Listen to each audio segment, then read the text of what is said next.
such as the environment and, stuff like that, chemicals.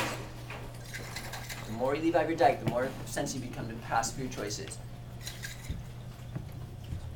If any of us were to have a tablespoon of arsenic right now, that is so poisonous it would probably kill us. But if we were to take one drop, we may be fine. And then 3 days later have another drop, and then kept increasing the dosage. After many, many months, a year or so, there's a chance we could adapt and accommodate to where we could handle that tablespoon of arsenic. I mean, it's not the healthiest thing to do. Probably won't live as long, but you could do it. I mean, that's what snake hunters do with venom. They just inject themselves with venom until they can handle a snake bite. This is what we've been doing all of our lives with food. Imagine feeding an infant a hamburger. It'd probably be like the arsenic, wouldn't you think? But then we feed them processed baby food. Why are they crying? Why are they sick all the time? Why is their nose running? And then they eat all these processed foods to where they can handle the standard arsenic diet.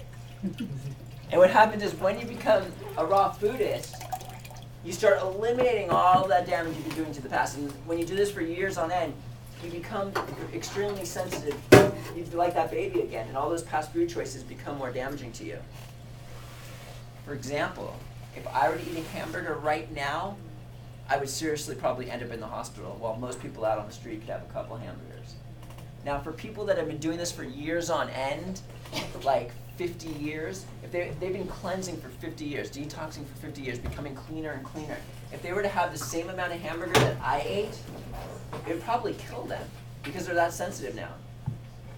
I'm going to seriously go into serious advanced stuff now. Hey babe, do you have the Man's Higher Consciousness out yet? Okay, this book is my favorite raw food book out there. Ooh, it's even open. Man's Higher Consciousness by Hilton Hotima. I don't know, are you guys ready for advanced stuff, or you want to hear that? Okay. Okay. I'm going to tell you a couple stories from this book. There's this man named Luigi. I forgot his last name, but this isn't the only place where I've heard this story from. This guy, Luigi, never succeeded on a diet. He just was always not feeling well, sick. And then he discovered if he ate only 12 ounces of food once a day, he was starting to thrive.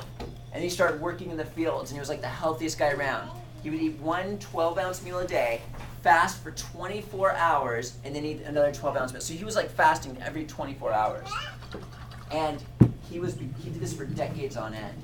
And seriously, after maybe 50 years of doing this, one of his friends says, you know what, why don't you just do 16 ounces of food? What's the big deal? He's like, all right. He did the 16 ounces of food. It almost killed him. Now, keep in mind, he was doing it not only for 50 years, but he also took his diet to eating very small amounts. And when you do this fasting, the more you leave out, the more sensitive you become. And there's like this 20% margin for error. Like for me, that hamburger, I'm like pushing that 20% margin. It could like seriously injure me. And it's just like this guy. His 20% margin, he's just like in a different realm than me. And that 16 ounces of food can be like that hamburger for me, if that makes sense. So the more you leave out of your diet completely, the more sensitive you become. Now, there are certain foods that are pretty concentrated in our raw foods diet, such as nuts, sprouts, seeds, green foods, and all these other wonderful foods.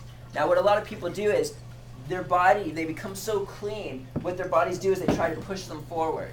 And I'm always holding myself back in a sense. My body's like, you know what? Those nuts are really concentrated foods. And, I would like to see you not eating those. But I'm like, no, I need to hold myself back because we're living on a polluted environment right now. And if I eliminate those, I'm going to become so sensitive that might affect my longevity in the long run. So I'm going to stay right here. So one of the reasons why I'm even bringing this up is, and probably nobody here has to worry about that, is you don't want to take it so far to where you're eliminating the most concentrated foods for a raw foodist that only not give you nutrients, but they also hold you back from becoming too clean and sensitive, if that makes sense. Okay. So,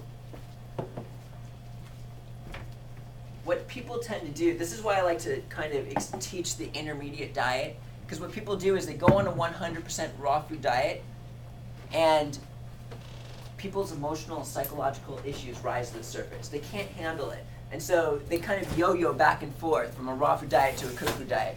And when you go on a raw food diet, not like for a week or a month or so, and you go back to cooked food, it's not a big deal. But if you do this for like a year, what happens is when you improve your diet, your body becomes more efficient, and you need less fuel to maintain high energy levels, and you don't need as much food. And all those past food choices become more damaging to you. So when you do this, you become more sensitive. Then when you go back to when you can't handle those emotional issues, you go back to the other extreme, and it's more damaging to you. And then what happens is, like, you start to eat these foods and your body doesn't like it and you get bronchitis. You're like, whoa, this sucks. I'm going back to the raw food diet. So then you do the raw food diet, for another year, and every time you go back, you become that much more sensitive and cleaner compared to and now the foods become even more damaging to you. And a lot of people, what happens is they don't understand, and they become clean, more efficient, they don't need as much food, and they go back to their past food choices. It's not even as bad as their diet used to be, and they gain all their weight back, and even more. Why would this happen? Because their body's more efficient, it doesn't need all the food, so it just gives it off as excess weight. And people get confused here. The most rewarding thing for me is when somebody improves their diet completely, without any exception, and they do really well. That's just rewarding. They heal from disease. That's amazing. The most painful thing for me is when somebody does that and they go back to eating what they used to eat.